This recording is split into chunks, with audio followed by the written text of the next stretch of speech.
भैया क्या कर रही है, सवेरे उठ के रेशमी वस्त्र पहन के, पवित्र माने जाते हैं, रेशमी वस्त्र पहन करके और स्मरंती तान्य गायत, 3 काम एक साथ कर रही है। कर्म किसके लिए हो रहा है? लाला के लिए। गा किसका नाम रही है? लाला का। ठीक है।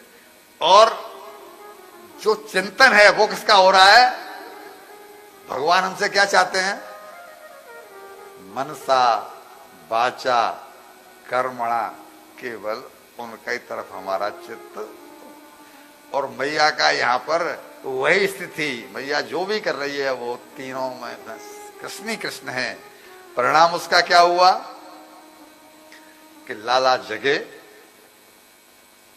मैया ने नहीं जगाया है।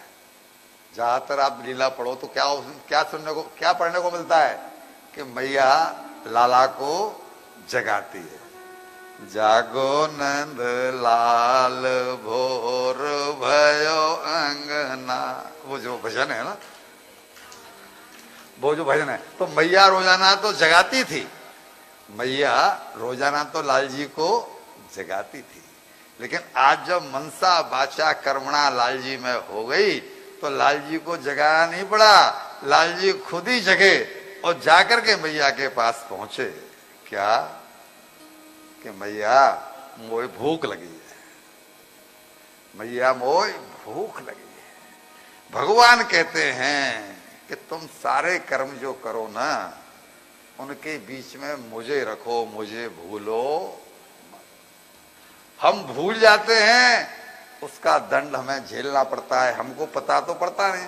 और दंड जब सामने आता है, हमारे अपराध की सजा सामने आती है, तो वो कोई नोटिस दे करके आती है, वो बता करके आती है। एक बिल्डिंग बन रही थी साहब, एक बिल्डिंग बन रही थी, 8वें माले पर खड़ा था इंजीनियर,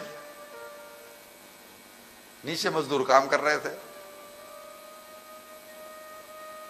अब उस इंजीनियर को यानी आर्किटेक्ट को बात करनी थी मजदूर से, मोबाइल तब थे नहीं, उसे बात करनी थी मजदूर से। लेकिन वो जो मशीनें चल रही थी उनकी आवाज इतनी ज्यादा हो रही थी, 8वें माले पर इंजीनियर था, कि वो सुन ही नहीं रहा था।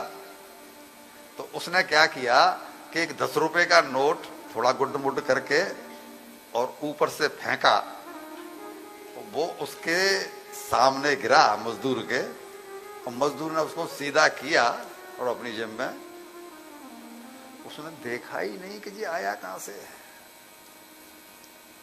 हमारे चिंतन में किसी के में है कि जो आ रहा है वो किसके द्वारा आ रहा है? मजदूर ने नहीं देखा, मतलब क्या कर दे, अपने को तो मिल रहा है ना, आ रहा है ना। अब वो इंजीनियर बड़ा परेशान, कमाल है यार, कैसा आदमी है, इसने यही नहीं देखा कि कहां से गिरा है। तो फिर 500 रुपए का नोट फेंका कि शायद अब तो देखेगा भाई इतना दानी बड़ा कौन है, इतना बड़ा दानी कौन है कि जो 500 रुपए का नोट फेंक रहा है।